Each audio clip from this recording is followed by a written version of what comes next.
आज के इस वीडियो में हम बात करेंगे साधना के उन पहलुओं पे जो साधकों के लिए बहुत ही इम्पोर्टेंट है और बहुत ही छोटी बेसिक बातें भी हैं। सबसे पहले हम जब साधना करते हैं तो हर व्यक्ति की एक अभिलाषा होती है कि वो सिद्धि के समीप जाए या सिद्धि को उपलब्ध हो। तो साधक को प्रेरणा कैसे मिलती है कि साधना करनी है?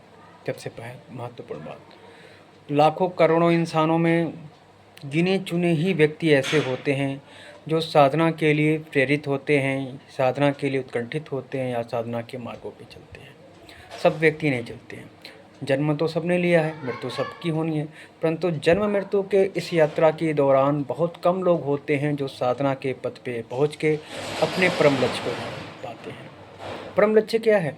परम लक्ष्य सिर्फ पैसे कमाने परम लक्ष्य नहीं है, या सामान्य कॉमन इंसान की तरह शादी विवाह करके बच्चे पैदा करके अपने जैसे एक मनुष्य पैदा बना देना, ये परम लक्ष्य नहीं है। परम लक्ष्य है कि इस भौतिक शरीर का यूज करके, इस संसार में भौतिक सुखों का उपयोग करके एक यूनिक दुनिया में रहते हुए, इस संसार भौतिक संसार में रहते हुए भी एक अलग से एक यूनिक दुनिया है जिनको खोजना और जिनमें अपने आप को रमाना ही परम लक्ष्य है मनुष्य का। आप उसे स्वर्गीय अवस्था बोल सकते हैं, स्वर्ग की अवस्था बोल सकते हैं, ज्ञान की अवस्था बोल सकते हैं, बुद्धत्व की अवस्था बोल सकते हैं, या परमानंद की अवस्था बोल सकते हैं। मृत्यु के बाद अक्सर लोग कहते हैं कि स्वर्ग जाएंगे। मृत्यु के बाद स्वर्ग कौन जाता है? क्यों जाना मृत्यु के बाद? आप जीते जी कर्म कर रहे हैं तो आपको जीते जी इस पृथ्वी पे ही स्वर्ग की अनुभूति होनी चाहिए। स्वर्ग क्या है? स्वर्ग की अवस्था क्या है? मोक्ष क्या है?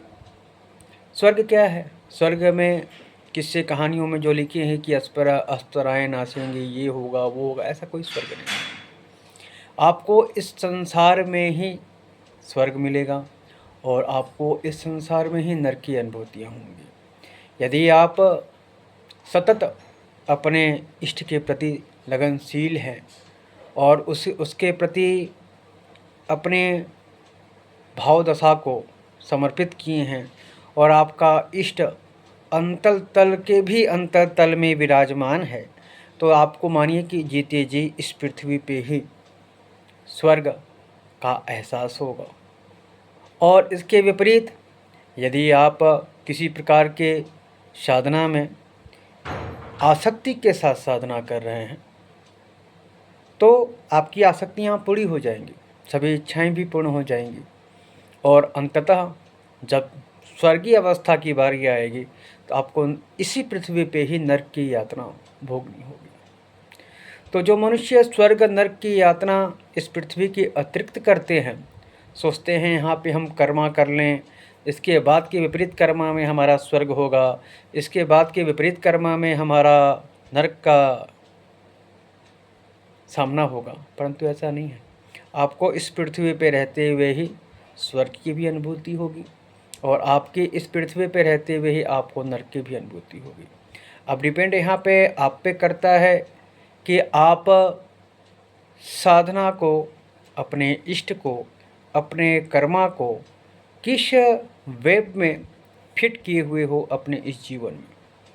क्या आपकी साधना, क्या आपकी ज्ञान, क्या आपकी जो दिव्य शक्तियाँ परमात्मा ने आपको दी उसका आप उपयोग कर रहे हो या दुरुपयोग कर रहे हो?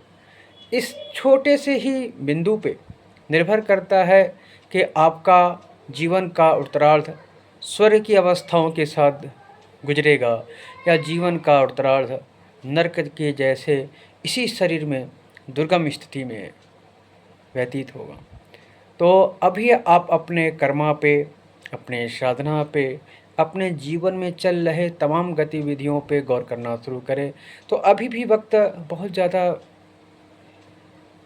बीता नहीं है, अभी भी संभाला जा सकता है अपनी अवस्थाओं को, अपने कर्मा को और अपने जीवन चरित्र को।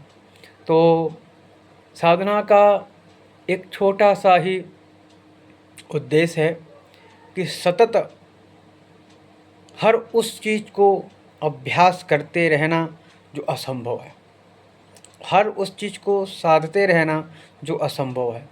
अगर आप उस पे बार बार प्रैक्टिस करते रहते हैं तो निश्चित तौर पे एक समय ऐसा आएगा आपकी साधना और आप एकाकार हो जाएंगे। जो साधनाओं में, ग्रंथों, किताबों और पुस्तकों में जो बातें आपने सुनी थी वो आपके यथार्थ जीवन चरित्र पे उतरना शुरू हो जाएगी और आपको साधना के लिए भटकना नहीं होगा, अज्ञानता को के मार्गों पे चलना नहीं होगा। आप जिस भी मार्ग पे आप चलेंगे और जिस भी कर्म को आप करेंगे वो स्वतः ही शुभ की अवस्थाओं को प्राप्त होगी। अब इसमें भी दो प्रकार की साधनाएं होती हैं, एक साकार ब्रह्म की साधना, एक निराकार ब्रह्म की साधना। साकार ब्रह्म की जो साधना करते हैं उनके साधक जो होते हैं उनके नियम अलग हैं और निराकार ब्रह्म की साधना करते हैं उन साधकों के भी नियम अलग हैं। उनके गुरुओं का प्रक्रिया, साधना का चुनाव और साधना में का समय और साधना में की अवस्थाएं और साधना की गतिविधियां सब डिफरेंट है।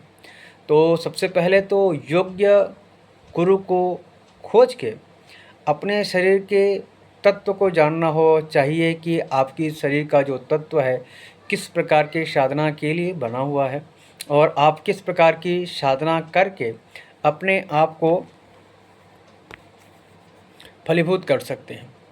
तो यदि आप साधना और साधना के मार्गों पे रूपांतरण बार बार करते रहेंगे तो एक भटकाव की स्थिति आ जाएगी। यदि आप मेरी वीडियो को सुन के या देख के सोचते हैं कि अभी का मार्ग पृथक है, अब कुछ और चुनना चाहिए और कुछ नया करना चाहिए, कुछ डिफरेंट करना चाहिए, तो वो भी मार्ग जो है वो गलत है। तो आप जो भी चुनाव करते हैं सबसे पहले आप कितने हद तक सफल होंगे और कहाँ तक यात्रा आपकी जाएगी, ये सबसे अहम बिंदु गुरु के चुनाव पर निर्भर करता है। यदि गुरु का चुनाव आपका सतत नहीं है या गुरु के चुनाव में कुछ कमियां हैं या गुरु के खोज ही नहीं पाया आपने, तो जीवन में बहुत कुछ आप अपने बारे में नहीं जान पाओगे। जैसे एक आईना होता है, आईना हम सबके पास होगा घरों में, परंतु जब हम आईना के समक्ष जाएंगे तब हम अपना दर्पण में अपने आप को देख पाएंगे। ठीक इसी प्रकार जब तक आप गुरु के समीप नहीं जाओगे, गुरु के सानिध्य में जाके बैठोगे नहीं और गुरु का अनुकरण, उनका चरण बंदन नहीं करोगे, तो कितना भी आप अकेले में शीर्षासन से लेकर पद्मासन तक करते रहो, भटकाव की स्थिति में रहोगे। इसलिए साधना को फलीभूत करने में जितना ज़्यादा आपकी तपश्चर्या, आत्मसमर्पण की ज़रूरत है, उतना ही ज़्यादा ज़रूरी है गुरु का चुनाव। यदि आपने अपने जीवन में गुरु का चुनाव कर लिया है तो गुरु के आत्मबल पे, गुरु के तेज बल पे, गुरु के तपोबल पे निश्चित तौर पे आप गुरु की अनुभूतियों को सुन के, जान के, समझ के, उनके बनाए हुए तपस्या के मार्गों पे चल के कठिन से कठिन परिस्थिति में भी अपने आप को सिद्ध बनाने में समर्थवान होंगे। तो इसलिए सबसे पहले आप गुरु का चुनाव करें और गुरु के आदेशित पे अपने शरीर के आत्म तत्व, किस प्रकार का आपका शरीर है, कैसी ऊर्जा और किस प्रकार का साधना आपके लिए फलीभूत होगी, साकार ब्रह्म की, निराकार ब्रह्म की, इनको जान के उन मार्गों पे चलना आपके लिए सबसे हितकर है। वैसे तो हम जन्म साकार ब्रह्म में लेते हैं, साकार ब्रह्म के बगैर निराकार ब्रह्म में उतर पाना या उसे जान पाना असंभव है। इसके बावजूद भी यदि हम हमारी तपश्चर्या और हम अपने गुण तत्व को जान पाएँ और असीम गुरु की कृपा हम पर हो, तो हम अपने संपूर्ण तत्वों के विपरीत जाके भी कठोर साधना करके, हठ योग करके उस ब्रह्म को जान सकते हैं या उस ब्रह्म में मिल सकते हैं। तो अब यहाँ पे डिपेंड करता है कि आपकी तपश्चर्या, आपका जीवन संकल्प और आपकी अपने इष्ट के प्रति, अपने गुरु के प्रति और स्वयं खुद के प्रति कितना ज़्यादा आस्थावान है। ये तीनों बातें डिफरेंट लगती है, परंतु तपस्या में एक अवस्था ऐसी आती है, खुद आप, खुद आपका गुरु और खुद आपका इष्ट सब एक हो जाते हैं। वहाँ पे कोई 2-3 पर्सन नहीं रहते हैं, सब एकाकार हो जाता है। इसी एकाकार मिलन को कहीं न कहीं उस परम ऊर्जा का समावेश, परम ऊर्जा का मिलन भी कहते हैं। यदि आप साधना के मार्गों पे कुछ समय के लिए भी चलो तो ये अनुभूति आपके जीवन में उतरनी शुरू हो जाती है और घटित होनी शुरू हो जाती है, और आप इसके अनुभवों को अपने जीवन पे महसूस करता हुआ, घटित होता हुआ पाने लगते हो। तो ये बहुत बड़ी बात नहीं है कि ये इसके लिए बहुत समय का प्रैक्टिस चाहिए। इस अनुभूति को जानने के लिए, समझने के लिए बहुत समय आपको चाहिए, नहीं। आपको बस एक चीज़ चाहिए, स्वीकार की भावना। आप इस बात को स्वीकारें और इस मार्ग पे चलना शुरू कर दें। बहुत जल्द जो भी आप साधना करते हों, साकार ब्रह्म के या निराकार के या निराकार ब्रह्म की, वो फलीभूत होनी शुरू हो जाती है। हम सब सतत साधना करते रहते हैं। यदि एक छोटा सा बच्चा भी एक धूपबत्ती जला के भगवान को दिखाता है तो उसकी अपने आप में एक बहुत बड़ी तपश्चर्या है। वो उस तपश्चर्या को कहीं न कहीं इष्ट की प्राप्ति से जोड़ता है। यदि आप धार्मिक परिवार में आपका जन्म हुआ तो बचपन से ही एक हर व्यक्ति की इच्छा होती है कि उसे भगवान का दर्शन करना है और भगवत्ता की प्राप्ति करनी है, और उसे उस परम ऊर्जा से मिलना है, उस परम ज्ञान को जानना है, उस परम तत्व को, अर्थात जिसे स्वर्ग की अवस्था बोलते हैं और मोक्ष की अवस्था बोलते हैं, और थोड़ी थोड़ी बुद्धि के खुलने के साथ ही मन में स्थान बनाती चली जाती है, और लगभग 90% लोग इसी चीज़ में पड़े रह जाते हैं, उससे बाहर नहीं निकल पाते, क्योंकि वो आसपास के माहौल में ये घटित होता हुआ देखते हैं कि सब पूजा कर रहे हैं, सबको ज्ञान चाहिए, सबको मोक्ष चाहिए, सब भगवान से मिलना चाहते हैं। तो छोटा बच्चा भी बचपन से धूपबत्ती दिखा के भगवान से मिलना चाहता है। तो ये जो प्रक्रिया है, तमाम संसार की प्रक्रिया में घटित होने वाली विधियों को तहत देखिए, आपने जो किया है अब तक, बस उस भेड़ चाल में आप रह जाएंगे। न तो परमात्मा की जल्दी प्राप्ति होगी, न तो गुरु की प्राप्ति होगी, और न ही आपको अपनी आत्म जागृति होगी। आत्म जागृति कब होगी? जब आपका आत्मशोधन होगा। और आत्मशोधन कब होगा? जब सही गुरु की गाइडलाइन मिलेगी।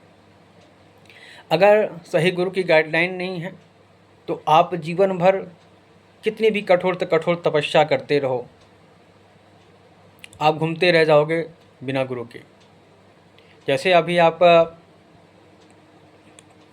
कहीं यात्रा पे जाते होगे तो आपके पास मोबाइल में एक जीपीएस नाम की सिस्टम होती है, जो ना स्थान ना मिल पाने पे आप उसे ऑन करके अपना लोकेशन डाल के खोज सकते हो, अपने लोकेशन को भी खोज सकते हो, जहाँ जाना है उसका भी डिस्टेंस, दूरी और तमाम प्रकार के जितने भी चीज़ें हैं वो सब कर सकते हो। ठीक इसी प्रकार से यदि आपके पास गुरु जैसा जीपीएस नहीं है तो आप अपने परमात्मा को नहीं खोज पाओगे। आप कहाँ वर्तमान में कहाँ खड़े हो उसको भी नहीं खोज पाओगे। खड़े तो धरातल पे ही है सब, पर जीपीएस पे जिस प्रकार से मोबाइल की स्क्रीन पे आपका लोकेशन बताता है और जहाँ जाना है उसका भी लोकेशन बता देता है, और मार्ग क्लियर कर देता है कि कैसे जाना है, किस रूट से जाना है, कौन सा रूट बेटर होगा, कौन सी बाधाएं हैं, कितना ट्रैफिक है, सब बताता है। ठीक इसी प्रकार से गुरु जो है आपके साधना के मार्गों में इस तमाम प्रकार का जो संसार है इसमें एक जीपीएस का रोल अदा करता है। ठीक है, व्यवहारिक दृष्टिकोण से समझो, जैसे आपकी मोबाइल में जो जीपीएस है वो अपना उसकी एक्टिविटी होती है और वो आपको बता देता है कि आप जहाँ लोकेशन डालते हो, अपना लोकेशन डालते हैं, जाने वाले स्थान का लोकेशन डालते हैं, तो तत्काल वो सब कुछ क्लियर करके बता देता है, इतनी ट्रैफिक है, ऐसे जाना है, वैसे जाना है। अब डिपेंड करता है कि आपको कैसे जाना है, आप बाइक कितनी अच्छी चलाते हो, आप अपने कार को कितना अच्छा प्ले कर पाते हो, या पैदल कैसे जा पाते हो, ये आप पे डिपेंड करता है, उसने बता दिया। ठीक इसी प्रकार से गुरु भी जो है आपके जीवन में, आपके कर्मा में और आपके तपस्या के मार्ग में एक जीपीएस का रोल अदा करता है। वो ये भी बता देगा तुम अभी कहाँ पे खड़े हो, तुम्हारी अवस्था क्या है, तुम्हारा तत्व क्या है, तुम्हारा अभी जो कर रहे हो वो कैसे कर रहे हो, क्यों कर रहे हो, और कहाँ से यहाँ तक पहुँचे हो। ठीक है, आपको वैज्ञानिक दृष्टिकोण से मैं समझा रहा हूँ, ताकि मोबाइल आज के ज़माने में आपके पास है। यदि आप मेरी वीडियो देख रहे हो तो आपके पास मोबाइल होगी, मोबाइल है तो उसके अंदर जीपीएस ज़रूर होगी, मैप जिसको बोलते हैं। तो ठीक उसी प्रकार से गुरु का रोल अदा करता है जीपीएस का। गुरु एक जीपीएस के जैसा काम करता है। अब आप पे डिपेंड करता है कि आपको इस डिस्टेंस से उस डिस्टेंस में जाने में आपको कैसे यात्रा करना है। उसमें भी गुरु आपको गाइडलाइन करता है। जीपीएस जैसे आपको बार बार बोल के आगाह करता है, इधर घूमो उधर घूमो, ऐसे करो वैसे करो, तो एक सतत गुरु सेम टू सेम जीपीएस के जैसा काम करता है।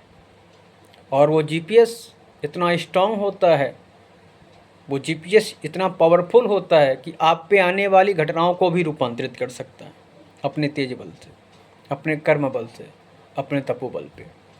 तो यदि आपके पास जीपीएस नहीं है तो जिस प्रकार से आप यात्रा में असहाय फील करते हो, हर बार हर व्यक्ति से पूछना पड़ता है, हर व्यक्ति से मार्गदर्शन लेना पड़ता है, वह अच्छा है बुरा है या उसे खुद ही पता है कि नहीं है, परंतु आपको बार बार जाके उससे पूछना होगा, क्या हम सही मार्ग पे चल रहे हैं, हम फला जगह जाना चाहते हैं, क्या ये मार्ग वहाँ जाता है।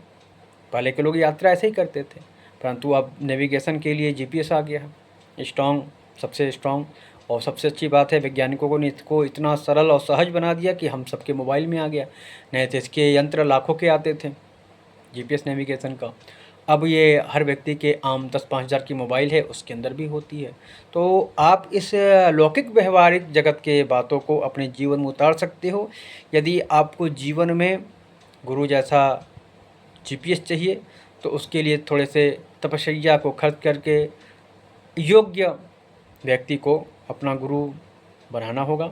वो आपके जीवन में आपकी तपस्या और आपके बीच में जो डिस्टेंस कितना है, कब कवर अप होगा और कब आप सफल होगे, कब आपकी साधना सफल होगी, इस मार्ग में कितने अवरोध हैं और किन किन मार्गों को चुनाव करके आपको अपनी तपस्या के मार्ग में जाना है, ये सब आपका जीपीएस रूपी गुरु सब संभव कर देगा। तो इस जीपीएस का हमने इसलिए क्या ख्याल आया बताने के लिए, अभी वीडियो बनाते बनाते ख्याल आया जीपीएस का कि ये सबके पास है और आप सब इसका कभी न कभी यूज ज़रूर किए होंगे। तो ये उसके पास इतनी बड़ी भंडार है, सेम उसी प्रकार गुरु के पास अपने तपस्या की अनुभूति हैं और तपस्या का ज्ञान है जो आपके मार्गों को प्रशस्त करेगा, ज्ञान में और तमाम जीवन में और तमाम साधनाओं में, हर रूपों में वो फलीभूत होगा और आपके कर्मा को, जीवन चरित्र को और यहाँ तक कि आपकी वर्तमान की स्थिति को बदलने में सहायक होगा। इसलिए जीवन में सही गुरु को धारण करना, सही गुरु का चुनाव करना और सही गुरु के लिए हर वक्त तपस्या में रहना जरूरी है। गुरु की खोज ही एक सबसे बड़ी तपस्या है, ठीक है।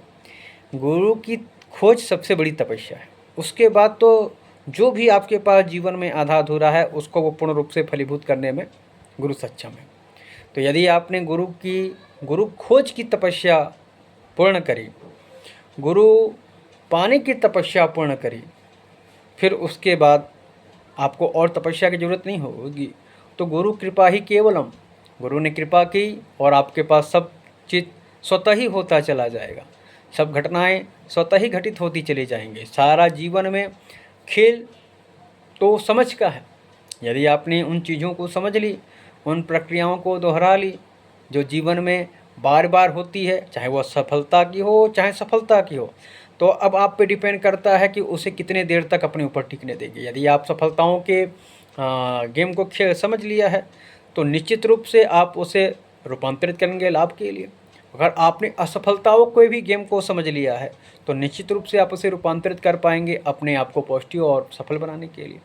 तो डिपेंड ये करता है कि जब तक आपको ज्ञान ही नहीं होगा कि आपके साथ जो जीवन में घटनाएं घटित हो रही हैं वो कैसी हैं, आपको पता ही नहीं रहेगा कि आपके साथ जो चीज़ हो रहा है वो असल में है क्या, तो आप उसे रूपांतरित कैसे करोगे, नहीं कर सकते। इसलिए आपको एक व्यक्ति चाहिए, एक गाइडलाइनर ज़रूर चाहिए जो आपको ये समझा पाए और दिखा पाए कि आपकी अवस्था अभी की क्या है, अभी आपका किस प्रकार के तत्व के हो, किस प्रकार के ज्ञान की आवश्यकता है, किस प्रकार की बोध की आवश्यकता है, किस प्रकार के आपको आत्मदर्शन की आवश्यकता है। और आप क्या कर रहे हो। यदि इन चीज़ों को आप अपने जीवन में उतार लेते हैं तो निश्चित तौर पे इस पृथ्वी पे रहते हुए ही बिना मरे हुए आप स्वर्ग की अवस्थाओं को प्राप्त कर सकते हैं, देवताओं को दर्शन कर सकते हैं। जिस भी इष्ट की साधना करते हैं, वो सात्विक हो, तामसिक हो, साकार ब्रह्म हो, निराकार ब्रह्म हो, इससे मायने नहीं रखता। मायने ये रखता है कि आप उसे पाते हैं कि नहीं। यदि आपने उसे पा लिया, उसे जान लिया, अपने जीवन में उतार लिया, तो इससे बड़ी उपलब्धि इस पृथ्वी पे दूसरी नहीं है।